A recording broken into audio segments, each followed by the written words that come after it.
Pimpin, j'ai des fractions à faire en devoir et je ne comprends rien. Viens, je vais t'expliquer. Tu te souviens quand on a coupé ton gâteau d'anniversaire, Riri? Oh oui, Pimpin, c'était tellement amusant. J'avais coupé le gâteau en 21 parts. Eh bien, chaque fois que tu coupes un gâteau, tu fais des fractions. Ah bon? Je ne comprends pas, Pimpin. En fait, tu as coupé ton gâteau en 21e. Donc en fait, voilà.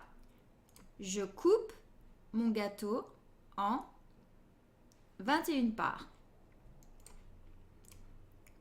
Ce trait-là montre la coupure de mon gâteau. 21, que j'écris en bas du trait, c'est le nombre de parts. On appelle ça le dénominateur. En haut, je mets 4 car c'est le nombre de parts que je vais manger dans mon gâteau. Je mange 4 parts sur 21 parts coupées. Ce 4, c'est le numérateur. Nous étions 4, nous avons mangé 4 parts. Mais on aurait aussi pu couper le gâteau en 4 parts, vu qu'on était 4. Riri, quelle aurait été alors la fraction qui correspondait à ta part? Alors, je coupe en 4, donc je coupe en 4, puis je mange une part, donc mon numérateur est 1. Donc ma fraction est 1 sur 4. Oui, Riri, on dit un quart. En fait, Riri, on peut faire des fractions avec d'autres choses.